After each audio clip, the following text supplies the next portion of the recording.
Thank you for joining us on our journey here to preserve the history of mixed martial arts. When I wanted to take on this project, I needed help. I brought in one of my favorite matchmakers, Miguel Inoue, and the MMA Detective Mike Davis.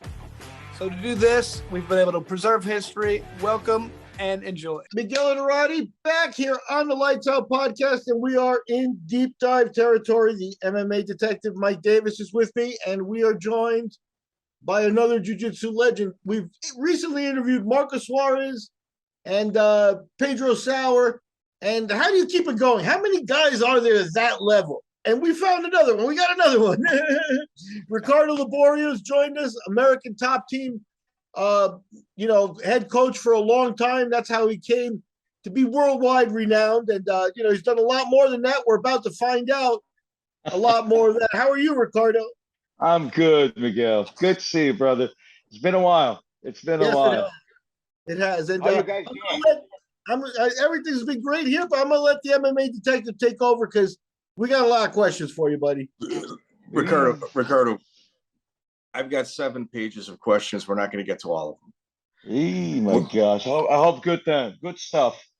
Well, we're going to start with you worked at the Bank of Brazil, correct? Yeah, correct. Okay. Is that the same bank that Pedro Sauer worked at? I guess it was. I'm not sure if Pedro worked at the Bank of Brazil. Bank of Brazil is the government bank in Brazil. It's the biggest bank in Brazil. It is like the central bank here. Okay. You know, it's like you apply for a government job and you go against brilliant guys that get the best scores and the systems. Those are the guys that get hired. And I study my ass, guys, to try to get into this. Remember, I was 18 years old. For that, there's 2 preparations that people do. It's different. The system there in Brazil, so at my time, it's called a vestibular. Vestibular is almost like the SATs or the FCATs. It's different in America. They take the median of a score and the GPAs from the whole entire academic history, and you apply for a good college. There's different.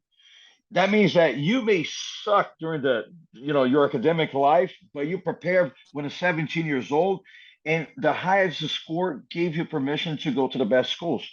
So I was a student for this, which is we call vestibular, and I was a student to pass on a Bank of Brazil test or contest because there would be thousands of people competing for very few spots on this thing. But my father worked in a bank, so I was kind of bound to follow the steps of the guy that he was really into. This was his love.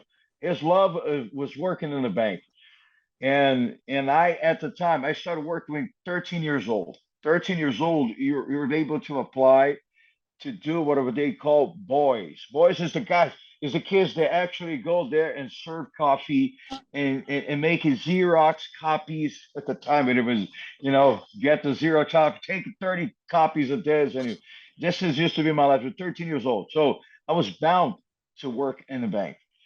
But it was a great connection with the corporate world. It was a really good structure to dip in something that was, for the vast majority of the jiu-jitsu guys and the MMA guys, they never had this idea, this understanding from A, B, and C, that you need oxygen, you need money, you need oxygen, you got to generate oxygen so everybody has the environment around, the community. Otherwise, it doesn't work. So I was told, hold up, Miguel, hold on. Let me just follow. So I was told that the Bank of Brazil at this time really frowned upon people that did jiu-jitsu. Oh, man, it was Mike, I'm telling you this, man. I was early in the days at the time before.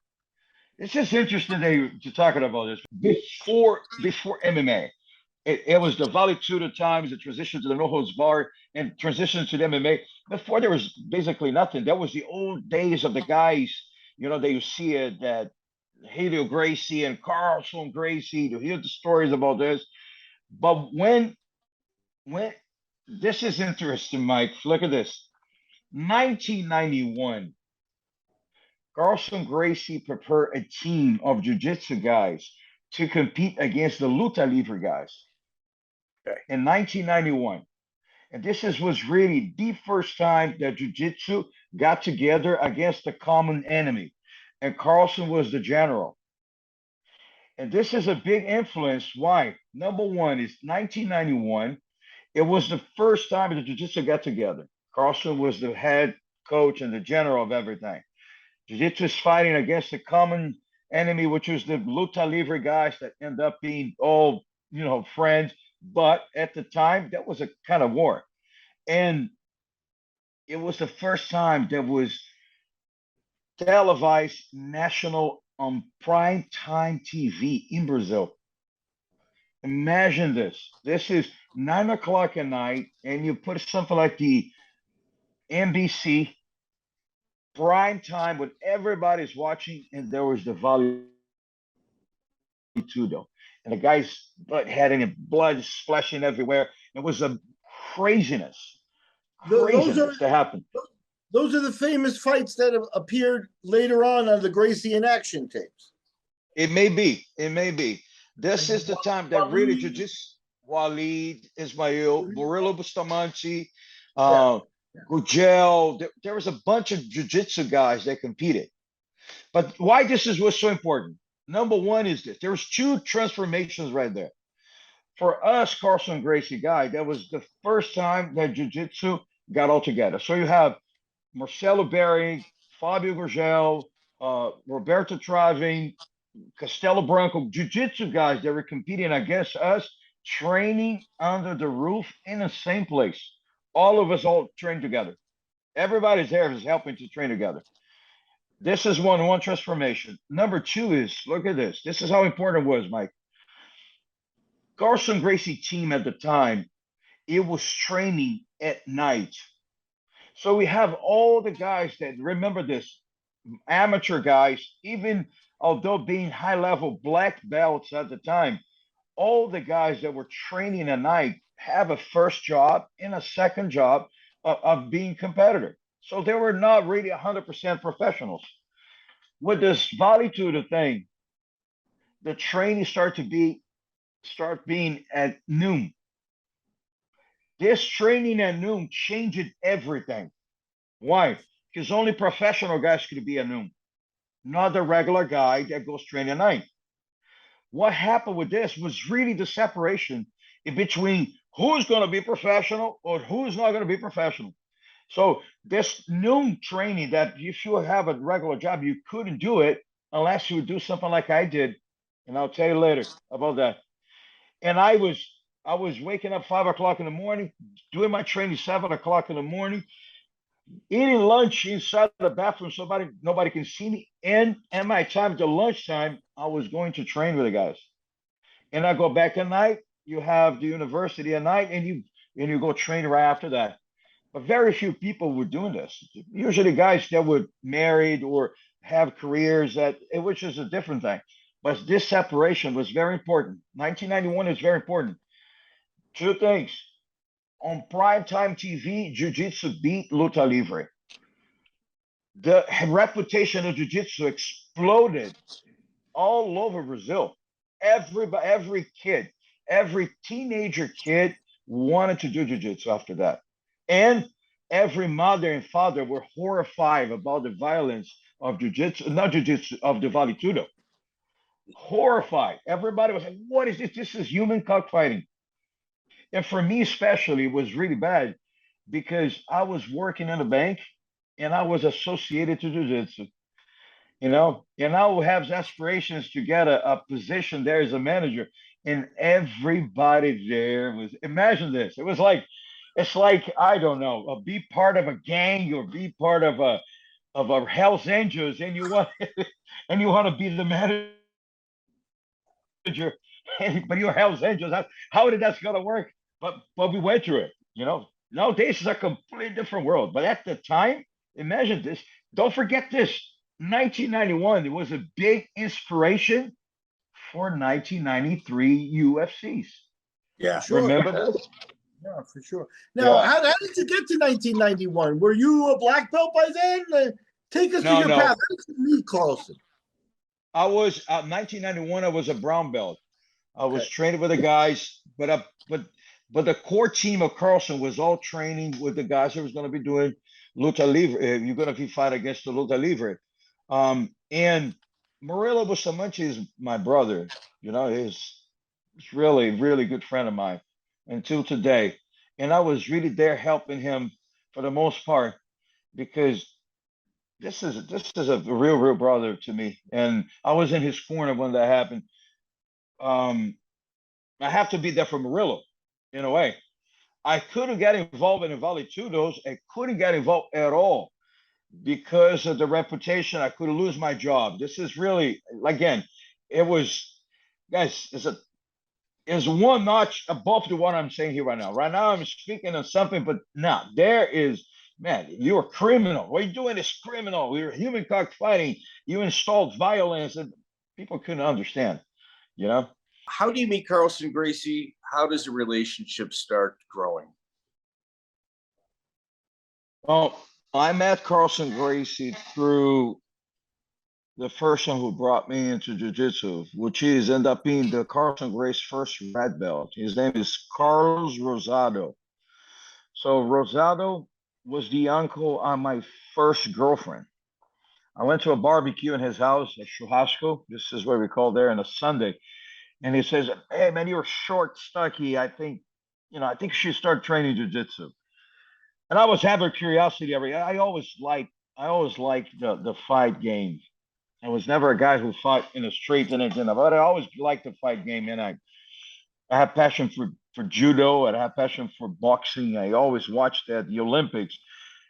I may be the only Brazilian guy that you're gonna meet that never liked soccer. I really never was into soccer, man. Probably because I never played well. I never really liked the team, the team sports. Let's put it this way. I always liked the fights. So he took me over there. You got to go to Carlson Gracie. I'm going to take you over there. This was in a Sunday. Monday I was there. But little did I know that I am from a neighborhood called Humaitá. And Humaitá is the neighborhood of the Gracie Humaitá. And I found out later that it was 6 minutes walking from my place. 6 minutes. But I ended up in a Carlson Gracie, and I, from white belt to black belt, I went there. And first training, I was already hooked. I was already really interested in learning. I said, man, I'm not going to stop here until I'm black belt. And that's what happened. Carlson Gracie had a real interesting philosophy, and he would I shouldn't say almost, he specifically targeted his own family members with certain people that he had trained. Was there issues in regards to that at some of the grappling tournaments based on his philosophy of competition?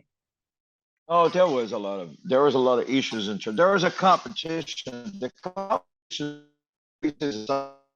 it's most philosophical, Mike.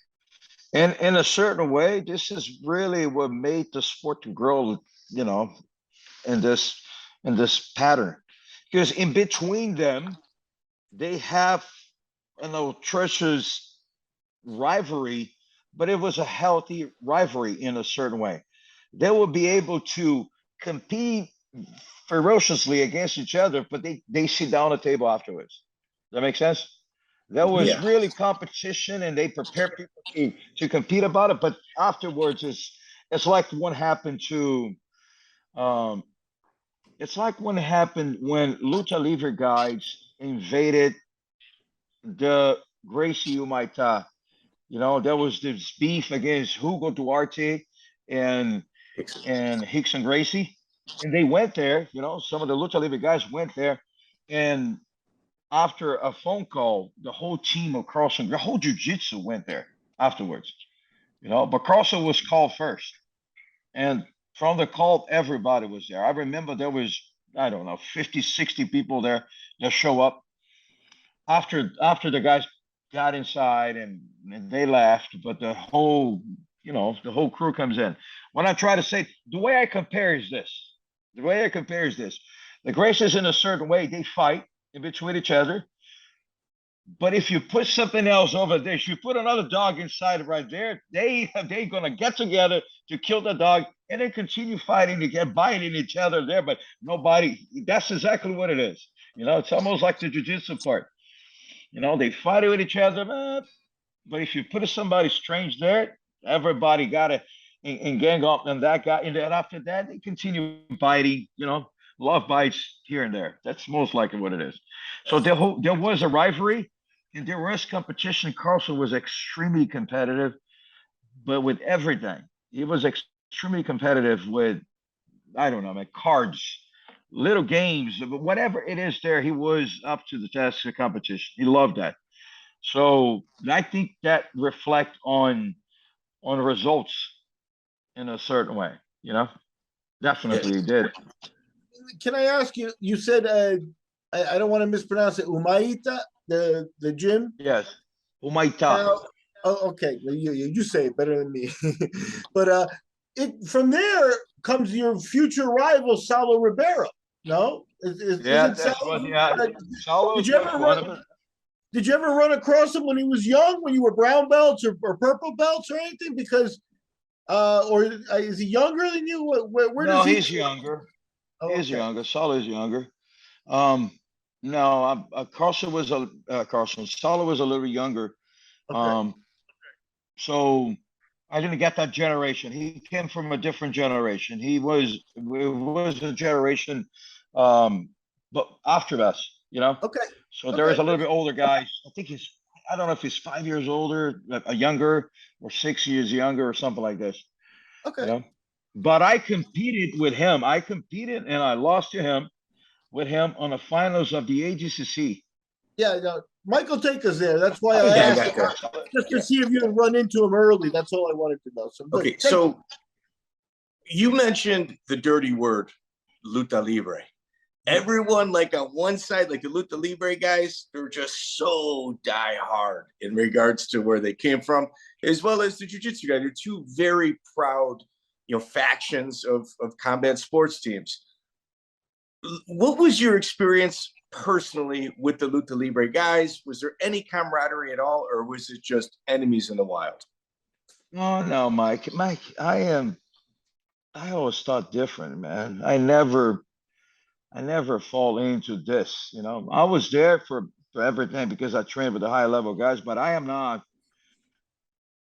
man, I'm not that kind of guy, that's going to fight in the streets. And it was never my thing. It was never my thing. So I never had this rivalry to the heart and hating people because of this thing. No, I see this as a rivalry, as the rivals that I had in competition. And it's fine. We're going to compete and everything. I always see this way, but it's not my take is not what it really was. My take is like, because I think like I always did.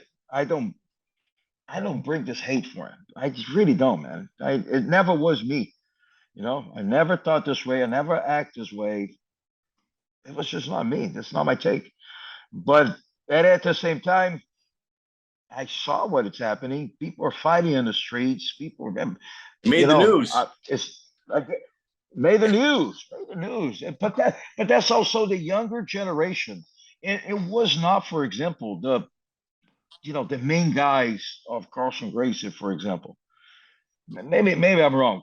Well, Walid Ismail had this rivalry with the guys, he really is. But let's say, for example, my group, me, Murillo, Bustamante, and some other guys there, but we didn't think this way, At the same time, we were competing. But let's stay right there where you said that your group. Let's talk about your group. You had. Yeah, no, this group of people, that's really the generation that was with me. Bustamante, Sperry, Abel Duarte, Luis Carlos Walois, Walid Ismail. There's more guys. I can't even think of it here right now, but there is a bunch of high-level jiu-jitsu guys, let's put it this way, that was training from that. Some of those guys, like for older guys, one of the Vale Tudo came of a generation of Carlson Gracie your students. Like, for example, Carlos Barreto is a little bit younger, and Victor Belfort is a little bit younger. Ricardo Arona younger. Paulo Filho younger. You got a high level guys that came, after that. So those guys are coming from jiu-jitsu, but they were training to fight Vale Tudo, especially because Vale Tudo had money. So was that the generation that may have been influenced by that TV program?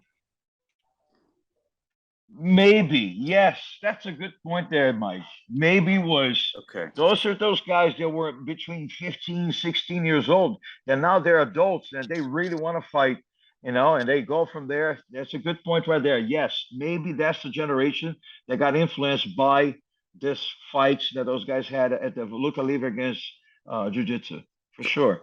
Carlson was known for taking kids off the street and bringing them into his system.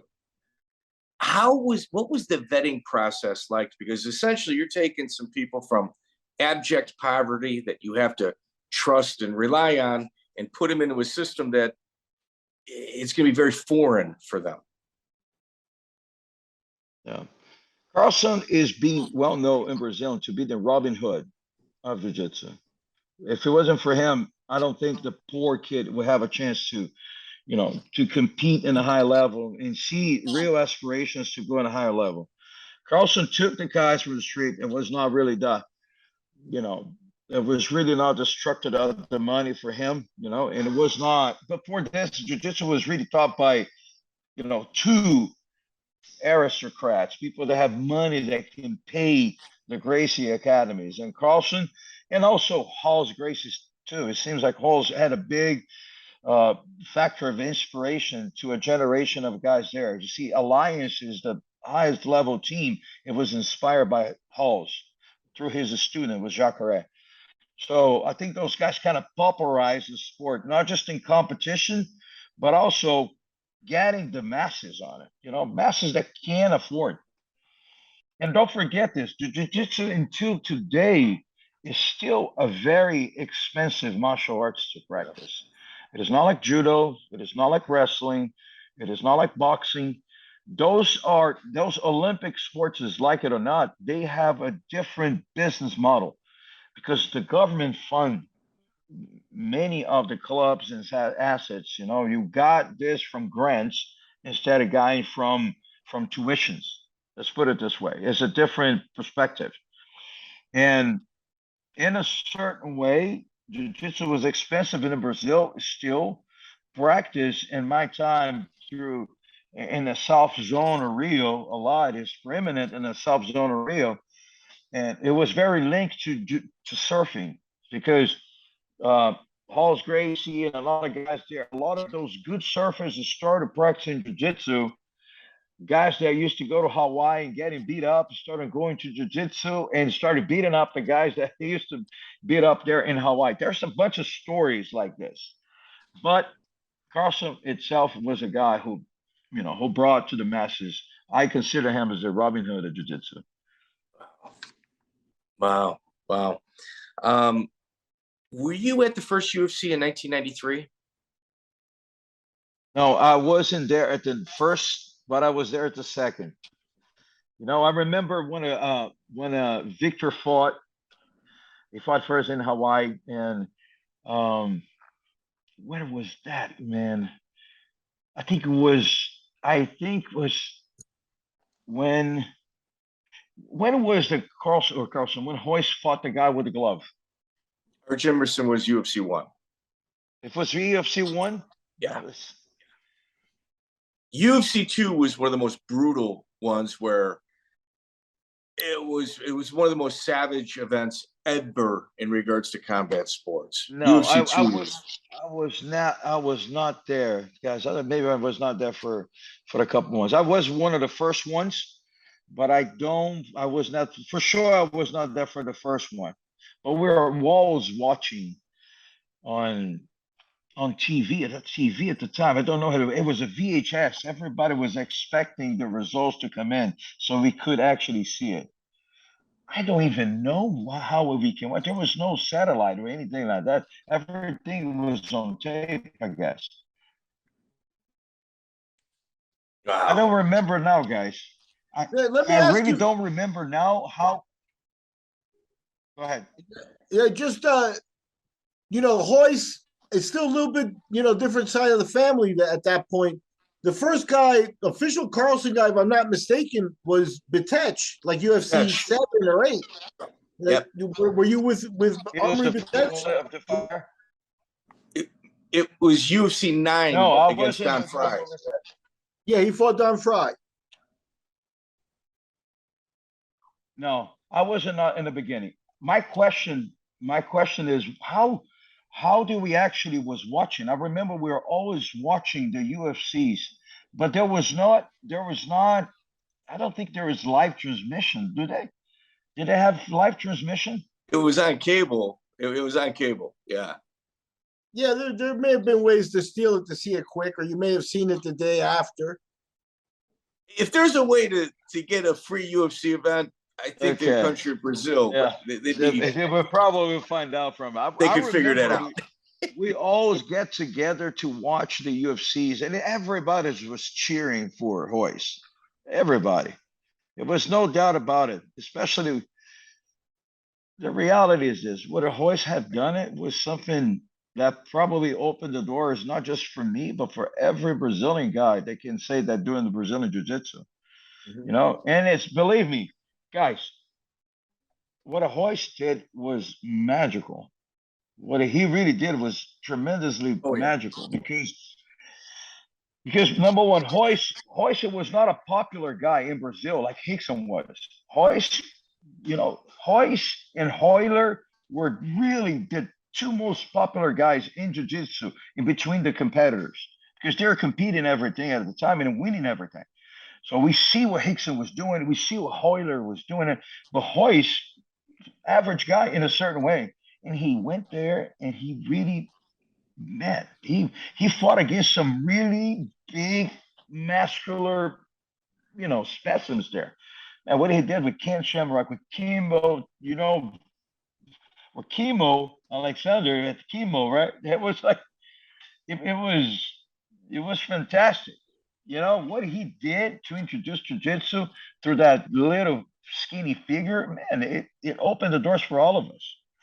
So I do have tremendous respect for what he had done it. I don't know if other people would do it the same, even bigger guys would do the same, but he really mentally was there, physically, technically, he was ahead of the time, at least for those guys there. He was the guy. Yeah. Royce was the guy. For sure. Joe Moriara. I'm saying something to everybody. I'm saying something that everybody knows. But from our perspective at the time over there in Brazil, remember this. It was, Royce was not Rickson. For all of us, Rickson was the guy. Rickson really was the guy. So how Royce is going to do it, well, we don't know. We're always expecting something, anything can happen here. Because we knew had a lot of great guys there competing at the time, winning everything. So he did not surprise everybody, but he really did such a great job. To anyone that discard what he had done, it's not being fair to him. Okay. So you mentioned Rickson, him being the man. I don't think anybody disputes that, except your teacher, Carlson Gracie. He went on record publicly stating that you were the greatest grappler ever. And that you would beat Rickson had you guys ever went against each other. No, man, I don't think so. And I don't think it was going to be like that. No, I always say that, first of all, Rickson really, for me, I saw Rickson competing, and I saw him going with the best of the best at the time. Guys that I used to train, I am the different generation as him. I think we could get him in a great competition, but I think this guy was ahead of his game. I really think that imagine a guy who mixed talents and the prime technique, and he's doing everything that's supposed to be doing to be the best of the best, So I don't know what Carlson says. Carlson likes us. He likes to steer the pot. He likes to steer the pot with everything. You know, he really wants to see the competition, and that's what it is. Yeah, that's true. Absolutely. And if he wants a competition, he also said Rickson can start mounted on Mario Sperry, and Mario Sperry would still win. But it's just part of the game. Yeah, that's the game. That's the game. That's the game. Yeah, that's what it for is. Sure. Yeah, for sure. I what is gonna be what it was. It's just all, you know how it is. This is all game around. But for sure. And at the same time, we're from different generations. I don't know, but I think he is 8 years older than me, or 9 years older than me, something like this, which would be, would be a different thing. This guy was a black belt way before I was. When I got there, he was already moving to the United States, so I don't think it would happen. Right. But that's it. Wow. Joe Moriera. That's Carlson. That's Carlson, right? So Joe Moriera used to have grappling tournaments in Southern California, and one of the rumored matches was that they were trying to put together was you and Egan Machado. Is that true? I never heard of that. Okay. Maybe maybe that was in the scrap, but I never got an offer or anything like that. Okay. In 1999, the second ADCC, and Ricardo, all of the research I've done is to either say, yes, it happened, no, it didn't. My questions, I don't know the answers to. It's just things that I've pulled from either online or conversations that I've had with people in regards to yourself. Which is all fine, man. It's all fine. I know how it is. I want to sneak in a question that you mentioned that, with respect to Rickson, that, you respected him, that you had seen him compete. And now Mike mentions Egan Machado, and that's kind of one of those jiu-jitsu matches. I assume you were there. Egan against Rickson. Can you tell us about that day, that match? No, I wasn't in that competition, but I really heard the results. And Rigan was really, Rigan was really good and really offered a lot of the best of the resistance to Rickson that Rickson had at the time.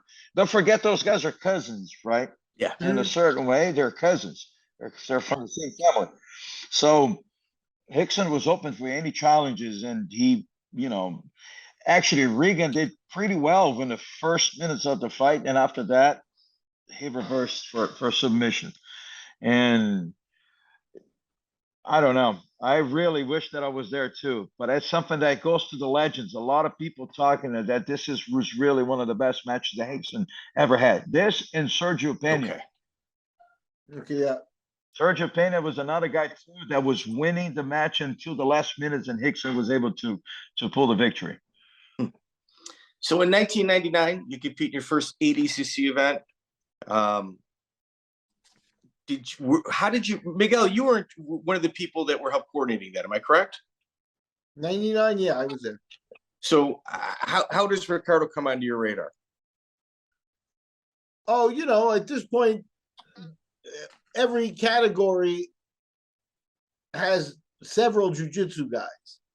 And as you can see in the early years, Mario was there. Mario at this point may or may not be recommending Ricardo, but it sort of was the same team. And they invited teams. They invited groups, I believe you guys also, had Crezia de Souza was there with you. Yeah. And there were a few, if you're Bebel Duarte competed one year, even though he may also have been older at some point. So this was the first wave of the top guys, I think. Barreto. This was Carlson's A team coming to Abu Dhabi the first time. So Ricardo, who was your roommate for this event? My roommate was Murillo, probably. Murillo always was. Yeah, Murillo. I lived with Murillo for 5 years. This guy was my real roommate. When I got out of the house, I lived with some of my friends in Copacabana, and after that, I moved with Murillo, who's really one of my best friends, and still to today. I think Miguel. I think it was Sperry who recommended. I think it was. Okay. I remember at the time, my weight never was. I think it was 80 kilos. if I'm not wrong, 88, yeah. right? 88, yeah. 88 kilos. I remember because I was the lighter guy. I was 82 kilos. And I always was in that average 82 tops 85 kilos. I never was a big guy on it. So I have to, there was no diet restriction whatsoever on that night for me.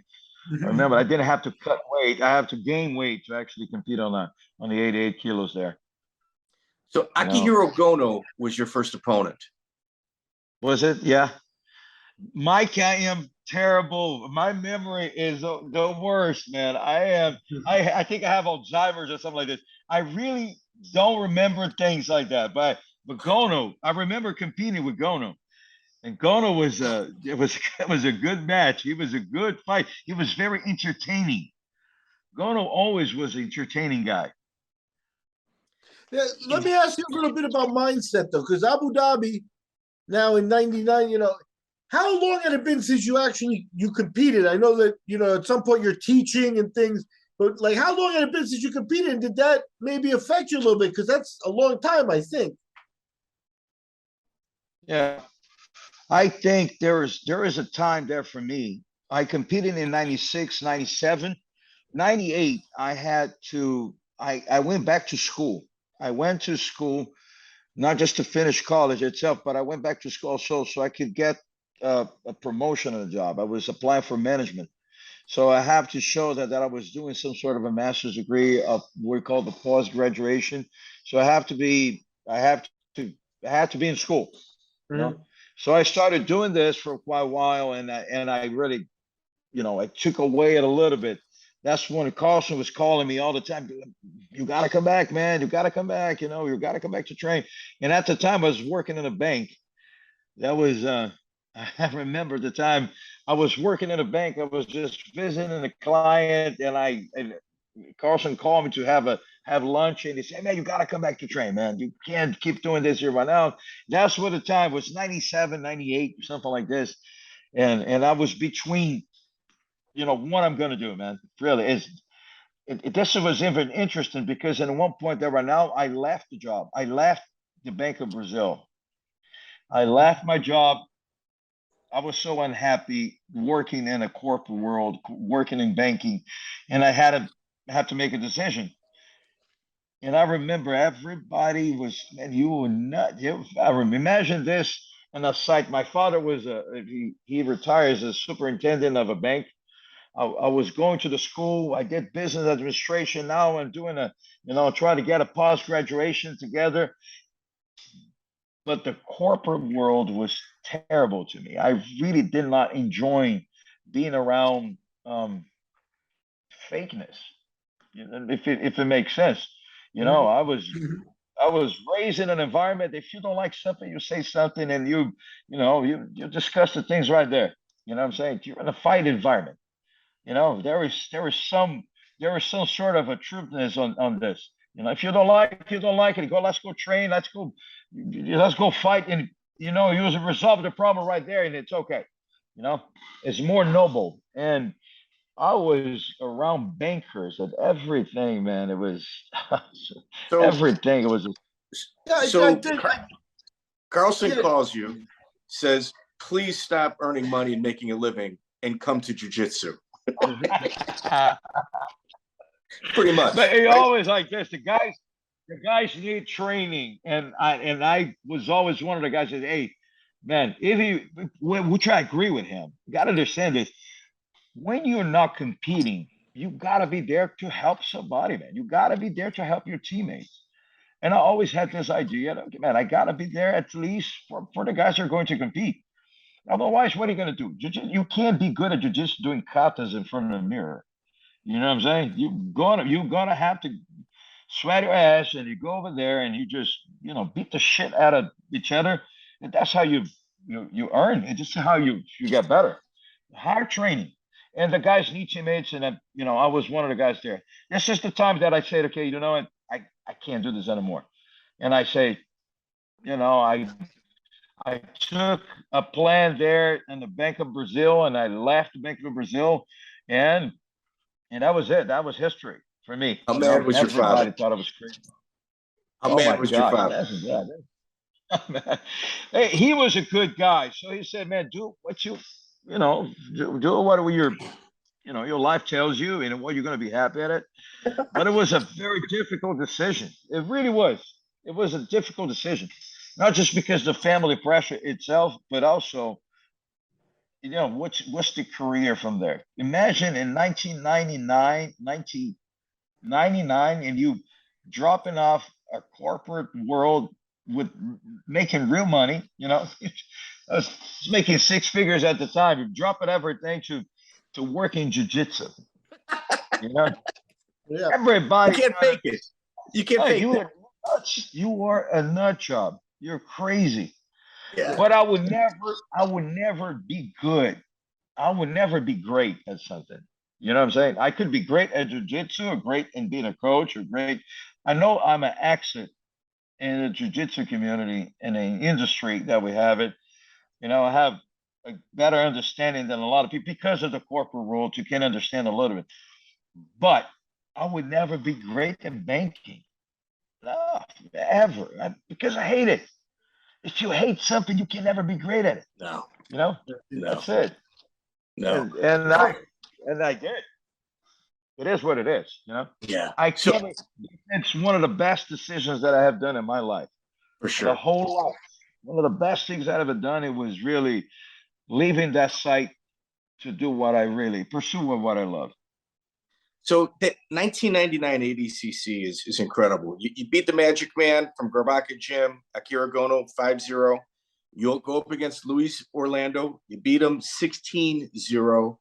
I mean, that was a spanking. And then you run into Belarusian wrestler, one of the greatest wrestlers even to ever compete in ADCC, Sasha Savko.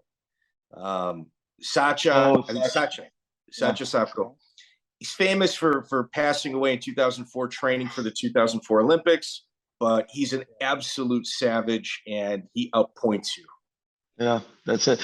At the time, and Miguel knows this, at the time, you did not need to be engaged. At the time, they even changed the rules at the time. You can't get out of the guard, and you move back. You can move back, and it just simply disengage on the thing. I think they changed the rules after that you cannot do more than 2 steps back. With 2 steps back, I will be okay. But when you start really just moving out, you can't. It's nothing you can do about it. It's just hard to engage. But it's not an excuse. It is what it is. It's the rules. They played a good game. Savvy guy, smart, and it is what it is. Yeah, no. Sasha Savko he's an Olympic gold medalist. He was trying out for the Olympics, but he had been there and been to the top already. This is the cream of the crop of Russian wrestling. So and you're right. This is something we've talked about in other podcasts. In early Abu Dhabi, we will never see this again. But in early Abu Dhabi, like you could run into like a Mark Kerr. Mark Kerr didn't know jiu-jitsu or anything like that. So that was a real clash of styles. Sasha Savko, Kareem Barklev. They had guys. They were Joey Gilbert. They made for some very interesting matches and stuff. And it was the cream of the crop. Well, that's it at highest level. But it is what it is, guys. There is the difference between wrestling doesn't have submissions. Jiu-jitsu does have submissions, Very, very few jiu-jitsu guys knew it at that time. Wrestling. Don't forget this. Brazil has a culture of judo, but never had a culture of wrestling. So wrestling in Brazil at that time really was as low as it could be, I guess. It's enough for me to tell you that I don't have information about wrestling at that time, as it is in today. Today, I'm telling you this. Today, those guys are really invested in wrestling. All this because of the UFCs and MMAs, and people have to learn. This is a great transformation, guys. A great transformation. I actually, after 1991 and jumping again, the biggest wake-up call was to see the conditioning of the Olympians. Yeah. Don't forget this. In the beginning, you have, those guys have jiu-jitsu. They know we're doing it. But the Olympians, the judo Olympians, the wrestlers, those guys had a condition that there was no jiu-jitsu guys that had it. None. Alex Davis. Strength, yeah. In strength and in stamina. I'm telling you guys. And all due to conditioning itself. This was incorporated into the jiu-jitsu world way after. Because of the Vale Tudos at the time. Because of the clash of the styles, that you could see the difference of a conditioning of the guy. Well, what those guys are doing? Those guys are so strong. Those guys are so fast, and that changed everything for conditioning. But even at the time, you get an Olympian wrestler, and you put a jiu-jitsu guy, it's not that it is today. I'm telling you this. Today, a jiu-jitsu guy, a Gordon Ryan, can go against a high-level wrestler and toe-to-toe compete with the conditioning. At my time, it wasn't like this. Right. So it wasn't like this at all. Alex Davis, somebody you may have ran into, growing up in Brazil, was an Olympian, judo Olympian as well. Used to kind of go back and forth with jiu-jitsu as well. But at this ADCC in 1999, High-End Gracie and Enson Inoue almost get into a fist fight. Do you remember this incident? No, I didn't. I did not know this. When was that? It was in 99. Yes, we actually, in our interview with Enson Inoue, he said that everybody was almost put in prison. It was like a 3-month sentence for throwing punches, and it got ugly. But at the end of the day, you battle his brother Egan. You take a bronze at the highest of levels in grappling in the entire world. Pretty impressive. After a year off, I compete against Egan. Yes, 3-0. Yeah, you won. Go ahead. I compete against Ian. What year was that I compete against Ian? Mike, you probably know it's better than I do. 1999. Yeah. I think I lost one to him and I beat him one. I don't know, something like this, right? Or just only one. You beat him 3-0, and then I believe you see him again in 2001. That's it. That's in 2001. It was in 2001 that he beat me, But Egan, I have a story with Egan, man.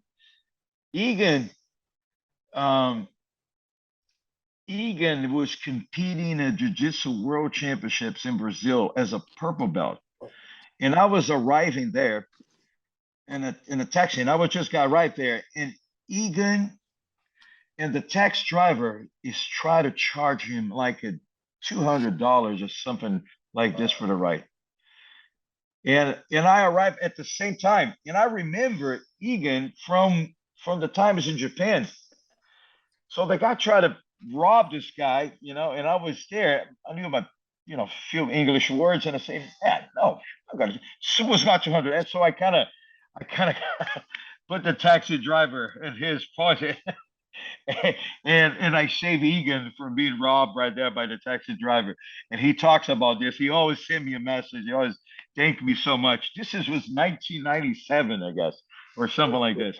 And then he was in Brazil by himself with another American guy. So I always like Egan and his posture and his demeanor and all. I think he's a great example. This guy is awesome. Until today, I still have contact with him. You also trained Hector Lombard while coaching at the American Top Team. How would you describe that experience? Hector is a beast. That's it. Hector is a beast. Hector has so much talent and is so ferocious, and he can jump from the sweetest guy in the world to be the most dangerous man in the room. It's really hard. He gets in a mode, and the mode that he gets sometimes is like, okay, I have to survive. It comes to the days that he has to fight for meat. And this is the stories that he tells is exactly that. He got to fight for the meat, for the stories that goes to, okay, the first team in Cuba that has the right to eat the meat on a cafeteria. The other guys don't. They stick with the eggs. And for you, the best incentive for you to go is like, man, you want to be the first, the number one, so he can eat the meat. So for him, it comes back to something there that triggers that craziness that he is, man. Hector can be anyone in a good day, man. I'm telling you this right now. Hector is a monster. I'm telling you this. He's a ferocious fighter. It's crazy. Dealing with him is hard, but it's a raw talent. You know, you see a lot of craziness in the room, man. A lot of craziness. I have seen some of the best and the worst in the room. I'm telling you that. Yes. Yeah. They said that he was either really liked or really unliked at ATT because of his ferocity and training. There was reportedly a barbecue that took place when he lost to Tim Boach in the UFC, thrown by people from the American Top Team. I don't know, Mike. You have a better ends than I do, man. I'm telling you this right now. You do have it. Okay. But I'll tell you this. I have a question. He can be. I'm sorry. I just wanted to jump in because we have a couple of tie-ins to the Nogueira brothers. You mentioned also, Olympic level. You know, the Nogueira brothers were one of the first to go to Cuba and box with their Olympians and stuff like that. Why don't you talk about their influence as well? Well, let me tell you about the Nogueira brothers. The Nogueira brothers, when I met the guys, I met the boys, they were blue belts. They were in the state of Bahia, which is a state of Brazil. And my brother was living there at the time. This is, I'm talking about 1993, 1994, or 1995 or something like this. I remember going there to visit my brother, and I met Rogerio and Rodrigo, which were really kids. It was, I guess, teenagers, 18, 19 years old at the time. And I remember that's when we invited them to go to Rio for the first time. And they stayed in my house. So Rodrigo and Rogerio stayed in my house as a blue belts to compete in the nationals. Wow. And we stayed there. We started hanging out. It's really interesting, right? From there, Rodrigo turns, and going back to Cuba, Rogerio really was the boxer. The younger brother, Rogerio, it was a real good boxer, guys. Rodrigo was good, and Rodrigo has a high-level jiu-jitsu, the heavyweight. But Rogerio had a very technical boxing. I'm telling you this, guys. This guy, it's not for nothing that he took silver medalist. I think he was a silver medalist on the Pan American Games in boxing for Brazil.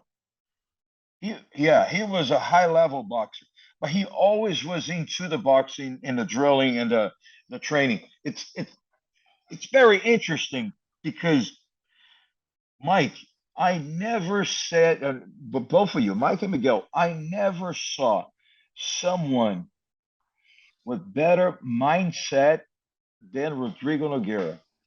I'm telling you something. There is a level in the room of skills. Rodrigo is the kind of guy that you don't see Rodrigo smashing everybody around. You know, he was being tapped here, he was being tapped in there by guys that you think is an average guy. But the two things that really stand out in Rodrigo. Number one, he trained for hours. I mean, he trained for 3 hours. Imagine 3 hours training. But I'm talking about, it's not 3 hours a year. No, it's 3 hours of really rolling with people when doing this and doing the drilling is a constant. It was something that was the amount of time it was tremendous. It was Brazilian heat. Wow. Yeah. 3 hours, something like this. Wow, man. When everybody's stopping this guy, we're there. Boom, boom, training. Number two is this guy performance during competition. It is a tenfold jump. A tenfold jump. You got this guy. Guys, I prepare him against Mark Coleman. Do you remember when he fought Mark Coleman? Oh, of course. I'm telling you this. I can say that I was even worried. I was worried because we got guys there is not in his level, even in training. But those guys are doing better with him in training. But his mindset, it's so amazing that he's able. Like this guy was always like that. He's able to take here. And in competition, he grows. But he grows. It's not that he keeps himself like a tractor. You know, the guy who was a tractor, that he goes like this, and a guy starts with a Ferrari. And after the second, third minute, you know, the tractor is still there, was the Ferrari loses the stamina, right? This guy, he gains, he gains volume. He training is here, he goes to compete and he's here. It's God, I'm telling you this, it's fantastic. It's hard to see. I don't know if you can understand exactly what I'm saying. Yeah. In training, this guy is not the same. In training, he is a 5. He goes to competition, this guy's a 10. They say that about Clay Guida as well. Same thing. Yeah, they perform better on the stage. Yeah. Yeah, no, it's incredible. I see what the thing. I've been around him when he's competing too, and it is just like a day in the park for him. It's not like he's worried or like, oh my God, I got to compete, or you know, nothing bothers him. Nothing bothers him at all on the day of the fight. Like, you know, it's amazing to see. Like sometimes, you know, he forgets his belt. Like, you know, I heard a story where he forgot a bag with $250,000 in it. You know, he's like, yeah, you know, I don't care. He's very, very even. Yeah. There's something special there. I'm telling you, there's so many stories about that. Nogueira missed more flights than anyone that I know. Anyone. I have a story about this. Look at this. I took him to train Muay Thai with some of our Muay Thai coaches there. You know, Luis Alves. Luis Alves used to be our coach, and I took Rodrigo for the first time over there. So I actually waiting for Rodrigo at the place. And he calls me and says, hey, coach, I just got here at the airport, you know, and I'm on my way there. So, okay. So the airport, it takes 1 hour to get where it is. So he was 1 hour late. He came from flight. 3 hours late, this guy comes in. Nobody's at the gym anymore. No, I have a dinner with the guy, with the guys around the gym, but the gym is closed. And he shows up. And I said, man, you nuts. What you said 1 hour, he's taking 1 hour to the airport. We're here. He was at the airport at the other state. He was at the airport at Bahia, flying into Rio to come to the training. Insane. So when Miguel said that, it's something out of there. You know, there's something out of it. Although he's extremely intelligent guy. He really is. You speak with him. He got content, he got arguments, but he just don't care about anything, man. It's just like, it is what it is, man. Yeah. Forgot to tell you, I wasn't in Rio. Yeah, I forgot to I think one of your accomplishments that I believe gets most overlooked, in 2005 ADCC, for the first time ever, they have a women's division. So they have 2 weight classes and obviously an absolute. And you have Juliana Borges. Borges, that's it. Was, I mean, I think she was a high-level wrestler, and she really made a name for herself. And watching you coach her through that tournament, the amount of confidence that you had in her was just incredible. That's another special person right there. Mike, Juliana has a discipline of the champions.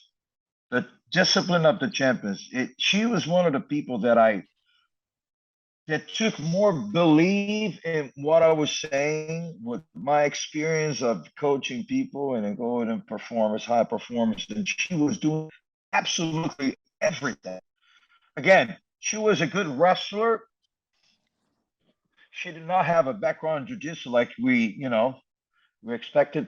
But this girl, she was doing everything that we asked her to do. Everything. Juliana, I remember we had a train 7 o'clock in the morning. So Juliana, you got to be here 7 o'clock in the morning because we're going to drill for 1 hour. Man, there was not a day that she wasn't there. Not a day. 7 o'clock in the morning. She was there at 6:30.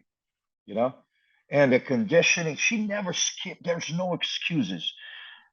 Not for nothing that she was a champion. It's a good, Mike. This is a great memory, man. I don't remember those things. I'm telling you this right now. I'm really bad. I think I coached so many people that I don't remember some. And Juliana really was a great fit, right? She was one of the first females to win Abu Dhabi. She belongs in the Hall of Fame. Yeah, she was one of the first ones. She's the first. For real.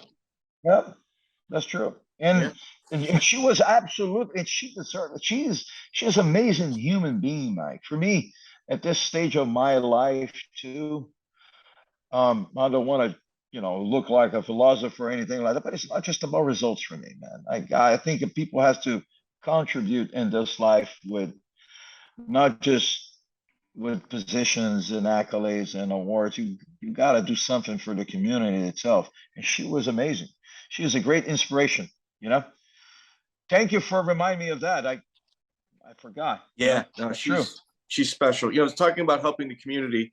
October 10th, 2004, former world champion Fernando Augusto del Silve Terere was on an airplane, and it had to get rerouted. Got into a fist fight on the airplane. It was a little maybe overserved, and you had to get involved. Yeah, Mike, how do you know those days, Mike? Yeah. What year was that? What year? 2004. 2004. Do you know that they had a movie about him in Brazil? No. They just launched a movie about Terere in Brazil. And actually, they don't talk about this, but you're right about this. He flew in Miami and he was arrested. And one of the correctional officers at that facility called me, said, Liborio, I have a jiu-jitsu guy here. He went crazy. And I think, like you say, you got a little bit well served. It was, I don't know, drunk. I don't know what happened exactly there. And they rerouted the airplane and brought him back in, and he is arrested here. Yeah, he's arrested here. Under this big scrutiny, because remember, at the time, guys, 2001, you have the 9/11 attacks, and when we have the 2001, yeah. My God, so 2004, something like this happened. People thought he was a terrorist. So I was able to find the lawyer and went there with him, and I talked to him, and I talked to the other guys there, and I kept good guidance for him. If we got the lawyer take him out of the position. That's what it is. But that was a very inside information, Mike. I'm gonna tell you this right now. I didn't even remember the year. I have stories like this in terms of fighters getting in trouble, and I gotta pull those guys out of jail, man, by a bunch. I'm gonna tell you this. Many other guys. I'll tell you this. What I explained when people ask me about you as a coach, I talk about that, but I said more importantly, guys like you and Alex Davis could translate. So anybody that got in trouble would always have to, the honest to God truth would always have to pass through you.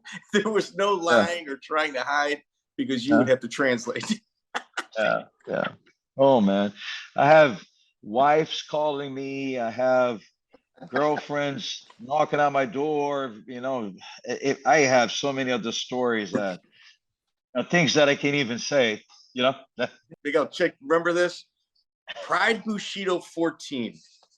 It was November 5th, 2006. You're in Japan. You're cornering Hector Lombard. Right. He's the alternate fight for the tournament. He loses to Gegard Mousasi. You see Marco Soares there cornering Denis Kang. So you help out. You jump in the corner with Marco Soares to help him with Denis Kang. Denis Kang beats Akihiro Gono, somebody that you fought in 99 in Abu Dhabi. He then tears his bicep. Where you guys, you taped him up in the locker room. Yeah. Paulo Filo's in the tournament. He armbars Kazu Misaki. and then says, I hurt my knee, even though he leaves the ring without any limping. Wanderlei Silva publicly said he lied to get out of the tournament, but instead of putting Gegard Mousasi in, they throw Kazu Misaki, another Gravaka gym member. Our belief is that they knew Denis Kang was injured. They tell Gegard Mousasi to sit on the side, and they kind of play games with the opponent. Do you remember this at all? No, I don't remember. I don't remember when. I remember Mousasi and Filio. Filio got hurt. That's something that at the time right now, I think Denis Kang was already in the American top team, if I'm not wrong. He did a camp over there. I think you're right, and he would bring Marco Soares in just out of respect. That's it. Yes. You are correct. That's it. So we're there with Denis, and Paulo got hurt, but it is what it is. For me, it was even better. I even actually at the time, I told Denis Kang that I would prefer not be in a corner with him, because if Paulo Filho was my students, I really preferred not to be in a corner. I would be emotionally involved. And Denis was fine with this. You know, he was always, especially at the time, he couldn't understand. Paulo was used to be one of my guys. And I say, man, if you go fight with Paulo, I can't be in your corner. We have a bunch of other guys here, and all the coaches were coaching from then. He was like, no, it's not a problem. Marcos is there. I'll be fine. Denis can't rip his biceps and he tape it up. That's correct about this. I don't know really what happened, but I remember that another Japanese guy came to the finals with him. That was, it was a little bit suspicious at the time. It was supposed to be somebody else. Like you said, Mousasi and Hector fought, right? And Mousasi beat Hector. Yeah. And Mousasi beat Hector. That's what it was. Paulo Filho beat Kazu. So Kazu should have been out. Our conspiracy theory is that the Japanese people saw that Kang was injured and they wanted to keep the belt in Japan. Yeah, it's a possibility too. This is Mike. This is the game. We're being around for a while. You can ask you, Mike, you, Miguel. In the end, for the corporate world of the industry, they wanna keep people tuned in. It is the buck. It is not the owner. It is not a qualifier. This is a blueprint to making money. So for them to do something like this, it would not be a surprise. I really don't think so. I think even actually nowadays there is more fairness on the game of MMA. There was fairness in a game of Vale Tudo in many places. We have seen crazy stuff. We have seen guys go over there and fight and do not get paid, and people leave at the time, or you see fighters that is there, made everything, spend the money for camps, and he gets there and this guy just canceled the event on the day of the event, and you don't see it. Miguel knows what you're talking about this, because Miguel was part of the Shuto crew at the time in the United States, and we travel everywhere. There was a Shuto event in every state, man, every weekend. That was something that I still mention to my guys. I've been part of the circuit for quite a while, and people don't understand the coaching side of it. And I don't want to get away from the question of Japan and everything, but look at this. Even Japan, guys, the circuit in America, or UFCs or other events, you travel on Wednesday and you help the fighter cut weight on Thursday, and you weigh in on Friday, and you fight on Saturday, and you're lucky if you come back on Sunday. So half of the week, you're out of house, I've been doing this for the time of a Brazilian top team, or even before that, so traveling around the globe in travels like this. Japan, you got to go earlier because of the jet lag, and you got to accustom to the environment and everything else. You probably go a week earlier or 5 days earlier to get used to it. It wears out on not just you, but the family too. There's a lot into this. And when you see promoters that are curious about what the sport is, and they'll have this consideration for what the fighter have lived, what the coaches have lived, the families there is involved, man. It's just, it's part of the game. I know, but it's bullshit. It's bullshit. There is so much more into this that we don't see it, Yeah. But I think now the regulations, Mike, with the federation, the MMA federations, the boxing commissions kind of regulate way more than it was at the time that me and Miguel was in it, where there's no nothing. That was the beginning of everything.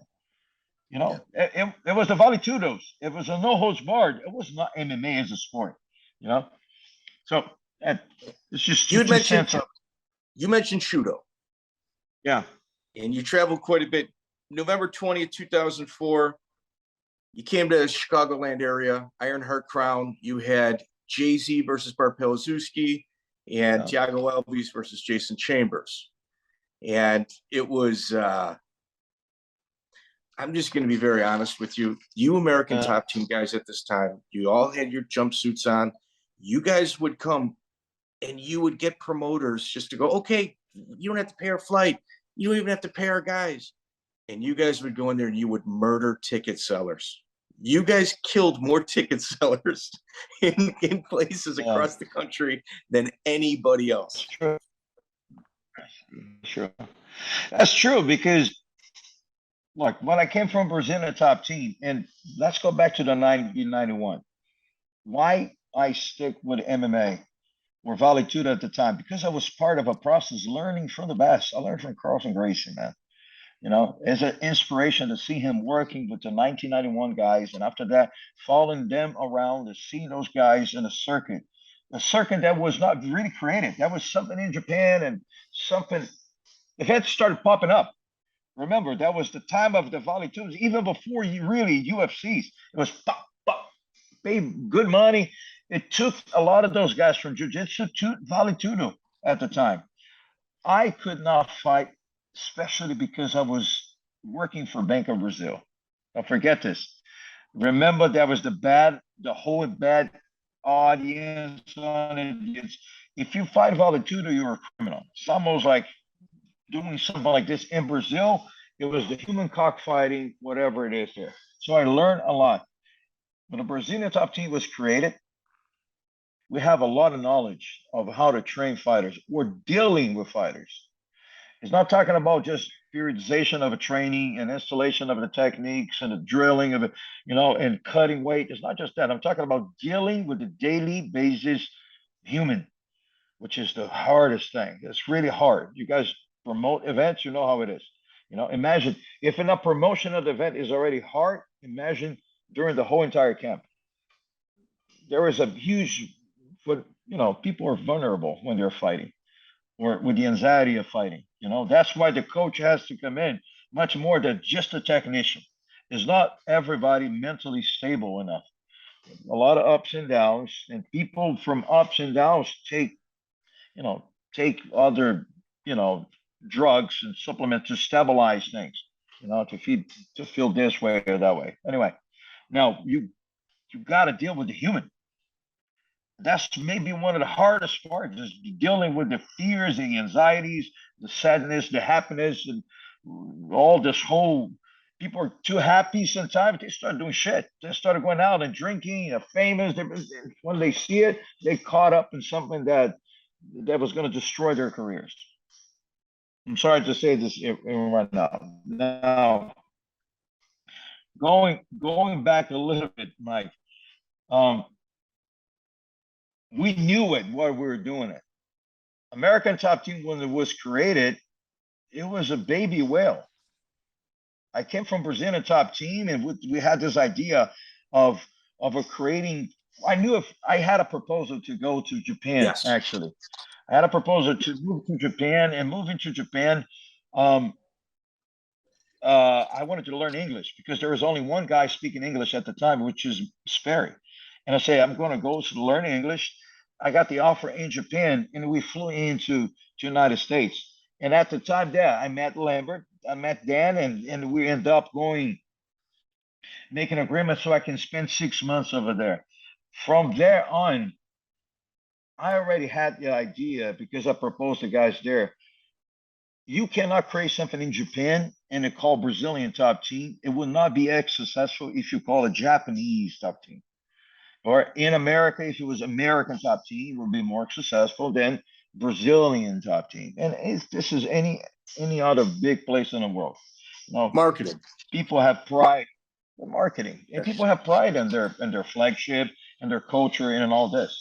And we know that generationally, in the future, we'll have more American fighters than Brazilian fighters. But when I move in, a bunch of guys came move in with me. They see the opportunity to live in the United States with the structure and the fighting, and we knew it. We're just starting, but there are a bunch of good guys, man. And good coaches around. We knew that we were paid to grow. And that's basically what it was. In the beginning, a lot of high level guys that nobody knew what it was. And we have the structure, we have a talent, and we have good training. So we knew it that they were going to be a hardcore training for anyone, But that came with some jealousy too, though. There was some of the other heads of states, even Carlson and you at one point butted heads. There was some jealousy. 100%.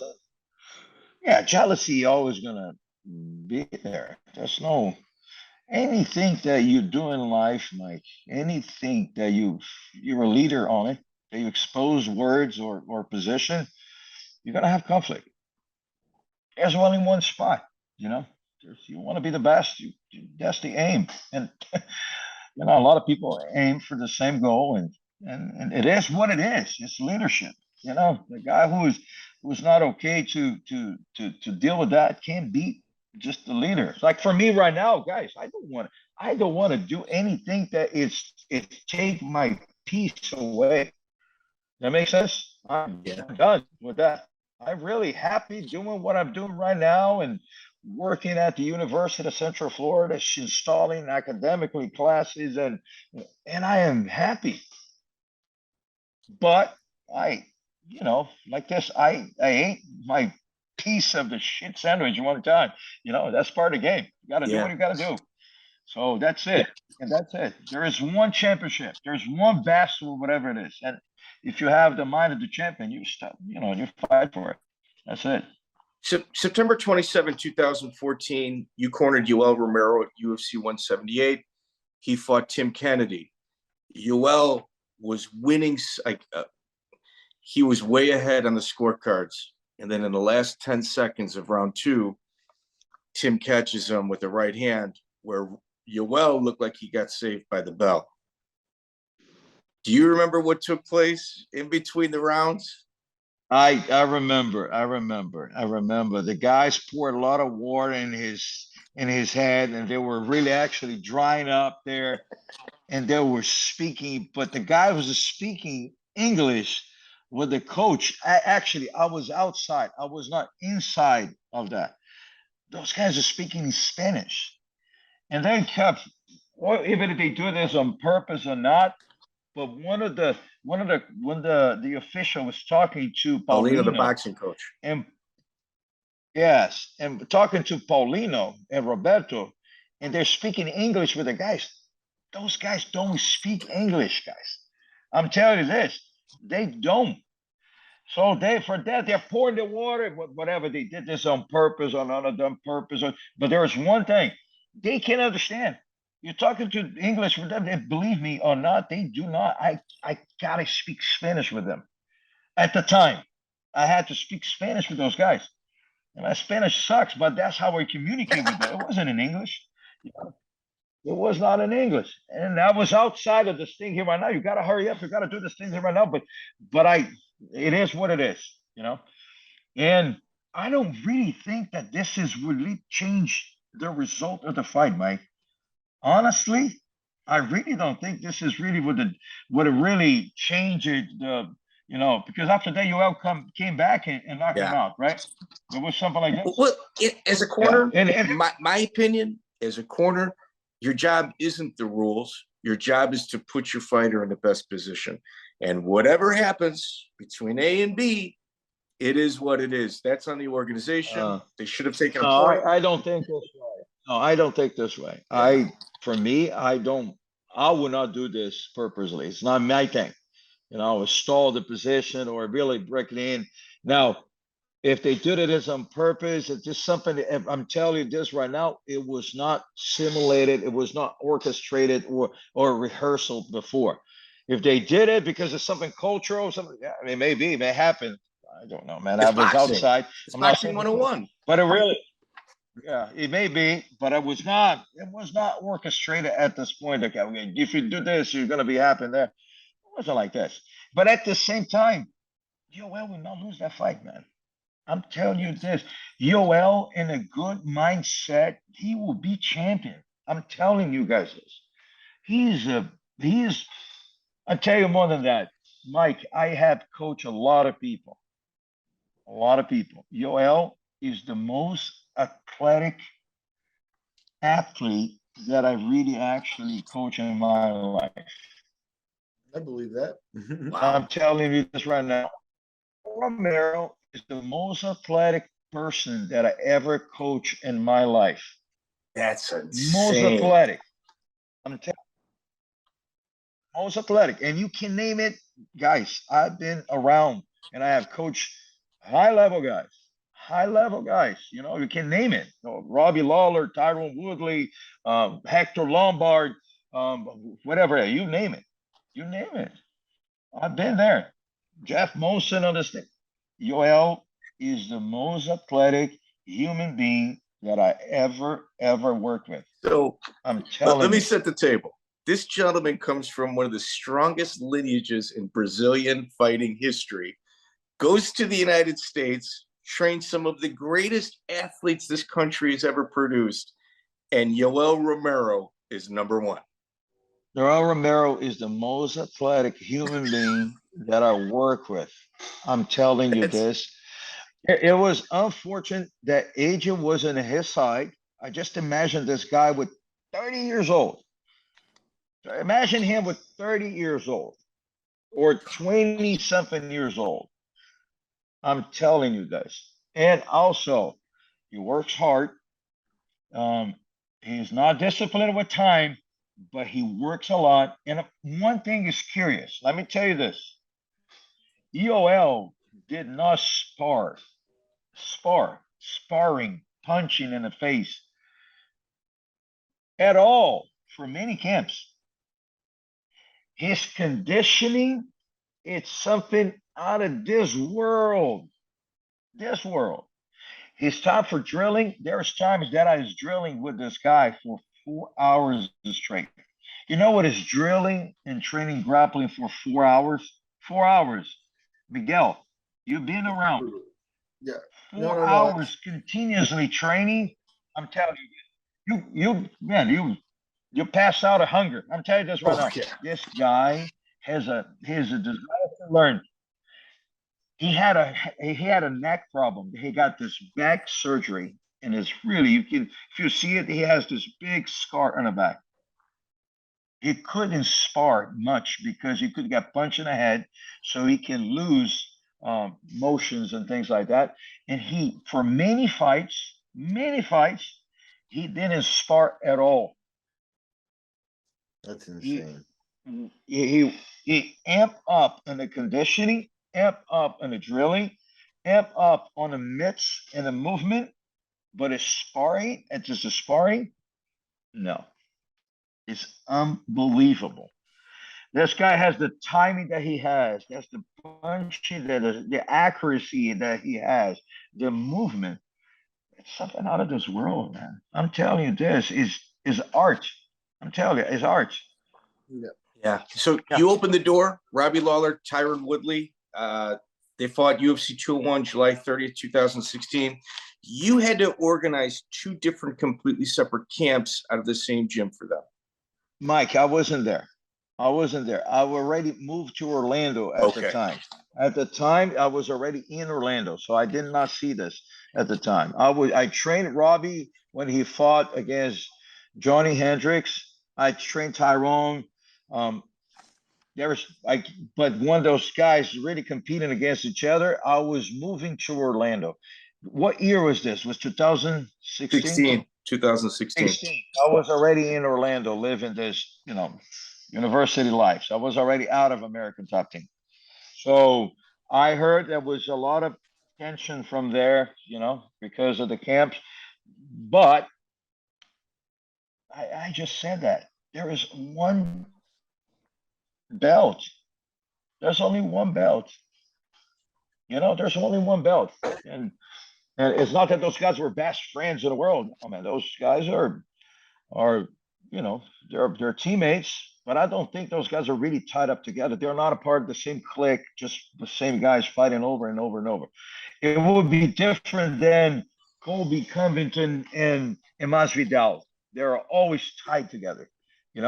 Robbie is doing his thing with a group of guys there, and Tyrone was doing his thing with his group of guys, and it shouldn't be that major problem because it is what it is. Yeah, it's what it is. 2015, you participated in the Ultimate Fighter. I think at one of the episodes, Glenn Robinson is furious, the Black Zillion owner. Essentially, it was American Top Team versus the Black Zillions. He's absolutely furious that his team is losing. There's 2 security guards on sets, and the teams were about to riot. In the middle of you celebrating, you stop, you talk to him. You say, Glenn, listen, you continue down this path, it's going to be very bad. There's going to be a fight between both sides. You had a way to lower the animosity in regards to his emotional outburst, but then you continue to celebrate with your team. How was your experience on The Ultimate Fighter? And I think that kind of showed the dynamic of your personality and ability to coach. Well, I think, yes, I've been coaching for such a long time. Not just coaching, I would be a fan of fighting for such a long time. And those emotions that you see, there was a lot of emotion in fighting. I'm just saying this, I'm repeating what everybody knows. But when you're in the opposite end, when you're losing it, it hurts so much. When you're winning is wonderful, and so I could say that explosiveness of this hype is divine, man. It's wonderful. But at the same time, there is in the end a balance. In the end, there is the common sense, what is correct, what is right to do, and you sell yourself to the hype of too much or to the lows of too much. It is not healthy in any shape or form. Now, if it makes sense, is imagine a graphic that you have, which is, the hype of happiness and the lowest of a sadness right here. Right in the middle, there is a line of a peace. If you really want to be true happy about everything, you look more for peace than the graphic. For sure. If it makes sense. Yes. That's it. That's what. And then at one point, when you start finding peace, which is common sense, and you can step up, back up everything, it's almost like you're going to a party when everybody's dancing, but you're the only guy who's not drunk. You can see things. You know what I'm saying? And you can feel the peace. You can feel a little bit. You can feel the emotions. You can feel the emotions and everything else. For me, it was always like that. I would never prompt to hate someone because they won, or to despise someone, for because they're rivals. It never was my take. It never was my take. Because I don't feel well with that. I don't think it's right. It's not. It's not in my. It's not in my being. I'm not doing MMA. I didn't coach MMA to make people hate others. Although that it is a big tool to foment bravery in some of the fighters. So some of the fights you gotta slap them in the face. You gotta make them feel angry that they're taking out of the mouth of their kids or something like this. The why they're doing this. The why is very important. For me, I do it because I love the community at the time. I feel like I was good at it. I was helping people. I feel like I belong in helping, and I bring that mental stability too. I always did. I wanted to ask. That's most likely. Go, Miguel. Sorry, I just wanted to jump in and ask you: do you think that's the reason why MMA was not your thing? Yeah, because there was a lot like the once upon a time, everybody thought you were coming to do MMA, and you were a prodigy, got kind of name. But that sounds like we're right at the source here because MMA guys, Brazilian guys, you got to tap emotion and amp it up and stuff like that. Was that the real turnoff for you? Maybe no. The turnout for me in MMA was really with the fact that you got to sell your soul to what is appealing to the crowds. Before that, MMA or Vale Tudo was seen by people that understand, not just understand. They understand not just the emotions. There is honor into it. There is honor on representing jiu-jitsu or representing the flag and representing the goodness of something that you have to wonder. Nowadays, it's like you do have to follow the blueprint of the company or the industry, and you gotta talk bad about somebody else's mother, or you have to talk bad about the ability of the fighter, and you have to. But right now, even the fighters, in a certain way, they know that they've got to pull out the gig of creating tension, creating friction. And like it or not, Mike and Miguel, I'm telling you this, for your podcast, for example, the difficult questions is what is going to bring attention to it is the friction. I understand that. I understand this. I see it. I've been in this game forever. But it's not my thing. My thing is not to install hate on anyone, man. My thing is not to hate anyone. My thing is get people healed. There's so many fighters there. Believe me, there's so many fighters that are just only fighters because the only thing that they have in life is the fighting ability. But that translates into war. It translates into anger. Translates into hurt. For me, it never was just like that. Because I was not like this, man. I was never a hurt guy. And I have seen it a lot. And actually the opposite. I think I have helped more people than I hurt people. So this is what it was always my take on it. So not that I'm perfect at all, man. I'm not perfect. Fucking Nobody. No. Nobody is. But the hate never was my thing. I was never capable to tell someone, man, go there and talk about that guy's daughter because this is going to create something that was going to make him more pay-per-views and you're making more money for the company or make more money for I could never do this. I still can't do this. For me right now, my jiu-jitsu is it's the martial arts. I can help people. I really can help people through the water we do it because it's such a paradox of a conflict. You can fight, you can defend yourself, you can kill someone, but you don't do it. You don't do it because you choose not to. You choose for, it's not because you're just prompt to defend yourself. You choose not to it because it's your self-control, your ability. There's so much into this. It seems like corny shit, but it is not. It is not corny because I have seen it the opposite. I have seen it the worst. I have dealt with the best of the best, guys. I know that. I have dealt with the best of the best, and sometimes the best is not the best. Sometimes it's because the worst is out of them. Because they understand the industry and they're capable to just say anything about anybody and corrupt their morals, corrupt their feelings with the character. And it's not who I am. I can't be that, man. It's not me. It's just not me.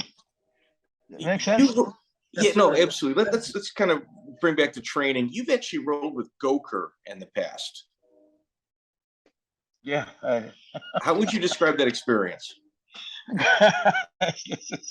Oh, Mikey, you were something else, man. You got all the sick. Another thing, I don't remember when was this, but Goker shows up there with Oleg Taktarov in the training. Carlson used to teach at this boxing gym in LA.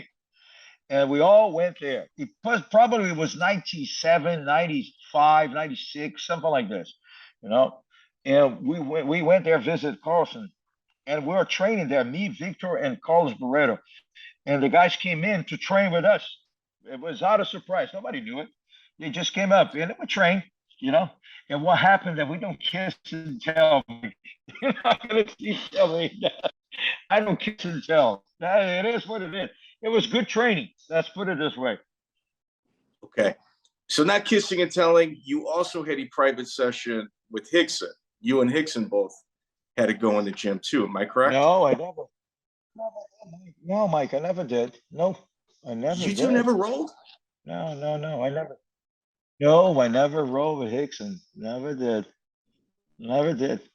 And I don't think it would be, you know, nice or fair to go there and, hey, come over here, let's go do a training or roll, something like this. It won't be out of my character. I won't be out of my character. I will not do this, especially with things that people would say. It sounds like a challenge or something like this. And it's not me. And he was older, you know too. I get that. I had been told that. And he was older too. Yeah. No, I like. He's older too. That's another thing. You're absolutely right that people forget about the respect of martial arts, that's a big part of it. You know what I mean? And you show that a lot. And I think that's good for people to understand. So I thank you very much for that. But you cleared that up because we have to apologize to go. But we've been told that you guys had a private session in California. No. Okay. No, never did. No, never. Go ahead. I got to ask you about another one of those. I would tell you if we had it. I would tell you this. Well, I had it, but I will not tell the results or anything like that. But I didn't have. Okay. I never had. That's fair. I never had it. How about a littler guy, but he in a different generation? But what do you think of Marcelo García? I was going there next. Good move. Marcelo Miguel is the GOAT. Marcelo is the GOAT in so many ways. So many ways. Guys, I saw in Jiu Jitsu two guys. There's three guys. Arona was a monster. Ricardo Arona was an absolute beast. Very talented, hardworking guy that got a perfect mind for winning. Arona is Arona. I'm telling you this, there is one talent guy, another talent guy that I saw that the people wouldn't believe it is art. This guy is painting. I always was a big fan on Let the Fighter Express. Why? Because a coach that goes through, oh, this is wrong, this is right. You kind of kill the art of martial arts. Does that make sense? The guy has to be creative. The guy, in a certain way, you can point out, hey, watch out for this and watch out for that. But if you really stop the guy to being creative, you kill the art. You got to let this guy be creative. Guys like Marcelo García or Bruno Malfacini, that's another guy who weighs 100 pounds. Miguel, I'm telling you this, I have seen this guy going to the high level of jiu-jitsu guys, and Pretzel high level 200-pound guys, world champion. Malfacini is unbelievable. Marcelo is unbelievable. People don't know this. Marcelo trained for MMA for quite a while. Marcelo used to get the champions. Guys, they're champions in Japan, in America, champions, guys with belts. And he used to toy guys, even in MMA. I'm telling you this, I'm not going to put names out there, but I'm telling you this right now. It was, what the fuck is hell? I can't believe that. There was times that he was going against those big guys, and he goes against the cage, and he could not take the guys down with just double leg. People defend well against the cage, just put it there.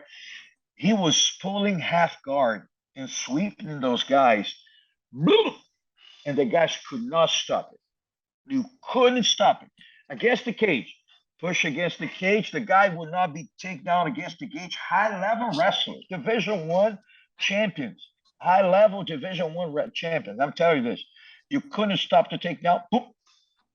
half guard, sweep the guy. Now he's on top, and now you imagine how to go. You know, magic.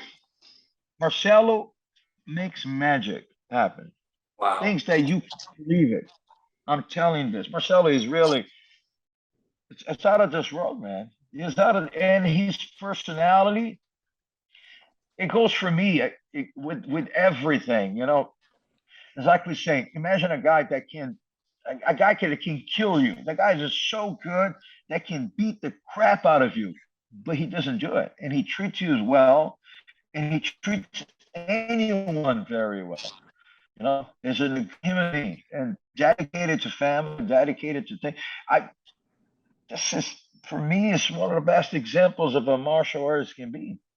You know, it sounds corny because I come from MMA and you go from it, and I have seen everything. I have seen the tough. I have seen the tough guy that comes from the projects, comes from the favelas with all the surviving skills and talking tough, acting tough, you know, murderers. I saw murderers. I've been coaching everybody, man. And he still goes there and somebody like Marcelo chew him up. You know, that's it's just amazing. I don't know, man. It's one of the keep secret and weapons in the world that imagine you have that weapon to destroy everything, but the guy decides to stay and oh man, let's be it as it is. Let's enjoy life. Let's be positive. That's Marcelo, man. Marcelo is amazing. That's my take on Marcelo. You know? What about Jeff Mansa? Jeff is Jeff. Jeff is crazy. That's a trick question. Jeff is in Russia right now. I am more American than Jeff is. I'm telling you this right now. I am way more American than Jeff is. I'm telling you this. Guys, I love this country so much. My family is American. My kids are American. I have such an appreciation for this country. And you see Jeff Mosa there in Russia right now. Jeffy's nuts. But what do we expect from Jeff? Jeffy was always Jeff. Jeff was always different. He was always something different. You know, you learn how to love him as it is. But man, he is Jeff. Is Jeff. Miguel knows exactly what I'm talking about here. When he goes talking about Jeff, you know Jeff pretty well.